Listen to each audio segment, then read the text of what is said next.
So thanks for the introduction and great to be here. So I work at Neste. I think most of you know Neste, but we're still confused sometimes with Nestlé and other companies. But we are the world's biggest producer of sustainable aviation fuel and the world's largest producer also of renewable diesel, or HVO as it's also called. And it's great to be here, and we have so many partners in this area. I thought I just mentioned a couple of them. Up on the corner you see Lithuanian Airport, for example. They use our fuel for all their ground vehicles. And also Lithuanian Railways. They use our fuel in the diesel locomotives to go from fossil to renewable fuels. But why am I here talking about renewable fuels when we have electrification? So I wanted to show a little bit about the challenge that we have in front of us. And this box here that you see, that represents all the fossil fuels being used in the world today. So 4,470 million tons per year, quite a lot. And a big part of it, 2,600 million tons, is used for different kind of transports. So I would say around 10% goes to marine, 13% goes to aviation, but the rest is for different type of transports using typically diesel engines or gasoline engines also then. And biofuels makes quite a good contribution. So already today, biofuels replace around 100 million tons. But I mean, a lot more is to be done if we are to replace all these fossils. We also have around 25 million electric vehicles or 26 million electric vehicles on the roads, cars and trucks. They also play a role. But as you can see, a lot more needs to be done. So if we look at the potential of renewable fuels made from then mainly waste residues, there's actually a huge potential to replace the fossil fuels. So about 1,000 million tons can be replaced. This means also that there is potential not to serve only one sector. It can actually serve both road transport, aviation and marine sectors. And as you know, electrification is growing. By 2040, we expect to see a lot more electric vehicles, even though we are a bit behind on it. So they will also play an important role in this. But still, even with all this renewable fuel electrification, there's still room for other solutions like hydrogen, e-fuels. So unfortunately, there's not one solution that will fix everything. It's actually a combination of different solutions needed here. Getting back a little bit to Neste, so we started back in 1948 as more a traditional oil company, but we then transitioned into focusing on renewable fuels. And very early on, we started looking into HVO, renewable diesel, and then later on also added aviation fuels. And we're now continuing to grow capacities within these areas. And we produce these fuels. The closest one is in Porvoo in Finland, where we also have our headquarters in Espoo. But we also produce in Rotterdam, in Singapore, and also in California. We have a joint venture. So it's a quite global operation, and we also buy our raw materials globally. And if you're in Finland or in the Baltic countries, you know that we have our fuel station network, and in the rest of the world we work with different distribution partners. Then coming into how we produce these fuels. So first of all, we start out with the raw materials, and I brought one example here, used cooking oil.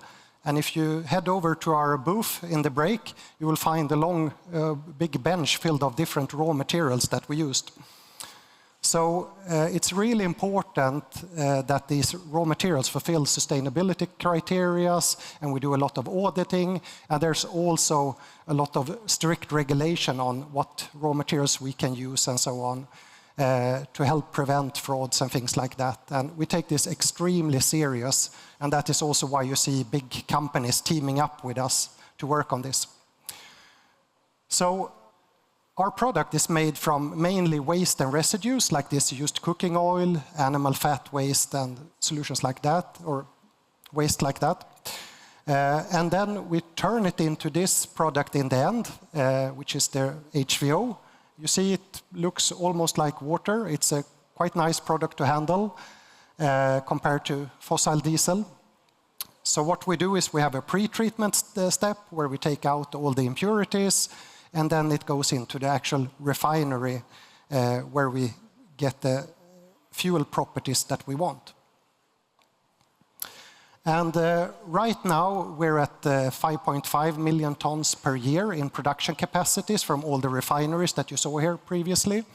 But we're now scaling up to 6.7 million tons, or 6.6 million tons in 27 with an expansion that we're doing in Rotterdam.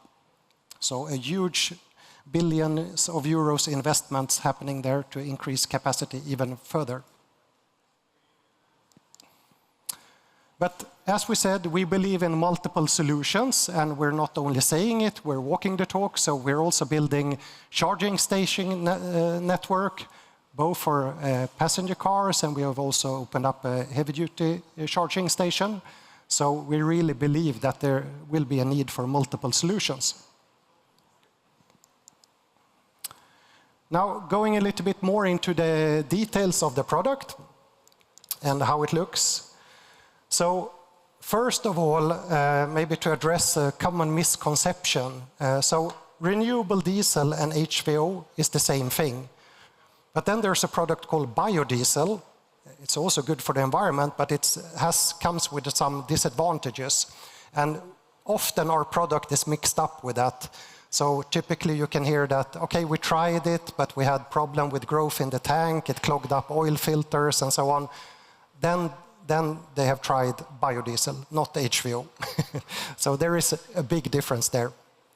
So this product contains no oxygen in it, so there are no issues with the growth in the tank or anything like that. And it burns really clean, so it's good for the engine. It's basically a chemical copy of fossil diesel, but without aromatics. So you can use it in any diesel engine.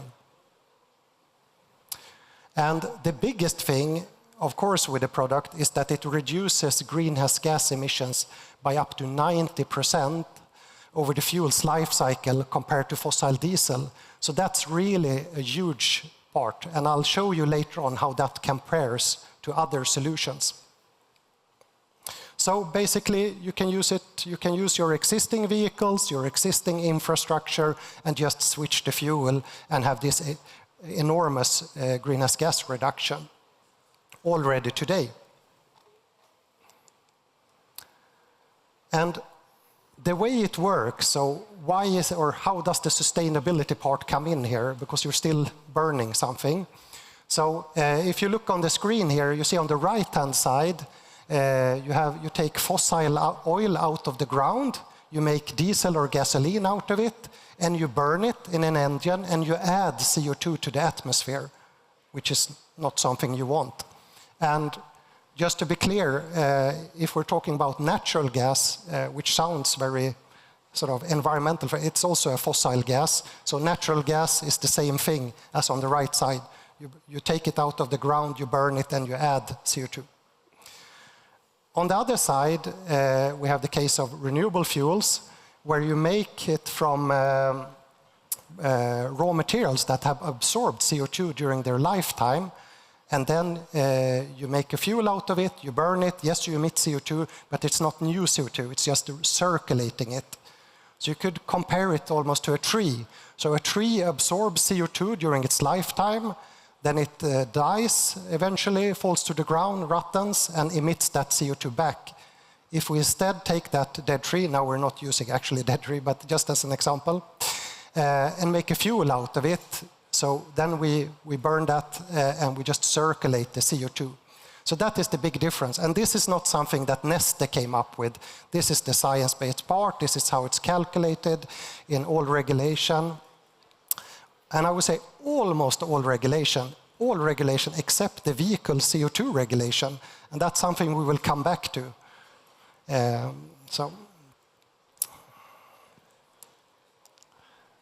And if you look at then the total emissions from a solution, it looks quite differently than you're used to see. And I have to say, unfortunately, there are no zero emission solutions. There's always some smaller emissions somewhere in the chain. It's just a matter of where they pop up. So in this slide here, you will see on the left side a passenger car, and on the right side a truck. And this is based on data from Volkswagen, and the right one is from our friends at Scania, a study that they made looking at the emissions. So if you take a diesel car on the left-hand side, the bottom part is from when you produce the vehicle. You have some emissions from the steel production and so on. Then you run it on fossil diesel, and you have emissions from that. The middle part is instead you have an electric car. So the blue bar is a little bit higher because from the battery productions you have slightly more emissions. And then it all depends on what electricity you're using. It's everything from the top with the Chinese electricity mix, which is currently have quite a high portion of coal power, so it's not that clean, all the way down to a green electricity, an example from Sweden. So it all depends what you put in it. Same thing then, if you take the diesel car and you put HVO in it instead, you end up here. So basically on par, or even a little bit better than on par with the electric car running on green electricity. For the trucks, it's basically the same thing. Here the blue bars, the production of the vehicle doesn't matter as much because you run it for such a long time. So the emissions from the production are spread over so many more kilometers. But same thing you see here, it all depends on what you run it on. So what I want to say here is not that one is good or bad. I'm saying that both can be good or bad. A diesel vehicle can be good or bad depending on what fuel you put in it, just as an electric vehicle can be good or bad depending on if you run it on green electricity or coal power electricity, just the same. And the positive thing is that basically all vehicle manufacturers have approved the usage of HVO. So, I mean, it works in all diesel engines, so they just need to do the test check. Yes, it worked. Okay, we approve it. Some of these vehicle manufacturers has taken it one step further. They even deliver their vehicle with our fuel in it. So if you buy a Volvo truck or a Volvo bus, it comes pre-filled from the factory already with our HVO. And that shows to the customer that renewable diesel HVO is safe to use also. BMW does the same thing, Liebherr also, Valtra also, so it's very good to see. Then I wanted to mention an initiative that we did lately called Tour de Europe. So since we feel that the knowledge from our legislators is not always the best on this topic, we came together with the vehicle industry and different fuel producers and different industry partners as associations to showcase that these solutions are available already here and now. And we also wanted to show how big the impact can be. And one more interesting thing we did was that we fitted all cars and trucks with a new system from Bosch that could keep track of and prove that the vehicle was actually running on renewable fuel. So it shows that if you want to create a new vehicle class or regulation, you can also actually lock vehicles to renewable fuels. And coming back to the legislation also, that in the vehicle legislation, if you buy a car, it typically says like 90 grams CO2 or something. But that doesn't take into account if it's running on fossil or renewable. So what the industry would like to see is a more technology-neutral legislation.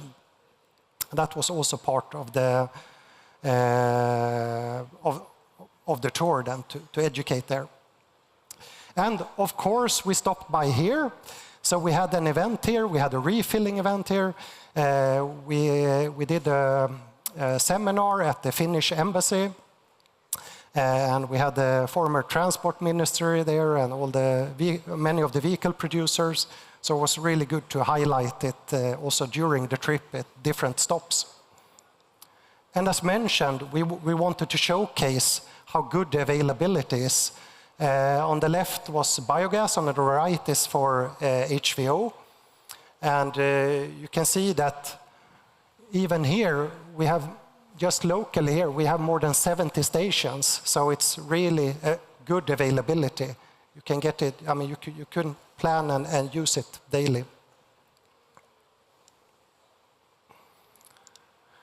And as mentioned, it was a good collaboration between different companies and part of this tour. And we haven't seen this before because up to a couple of years ago, all the focus has been on electrification. But I think more and more now, industry and member states and so on are realizing that we need to be more technology neutral.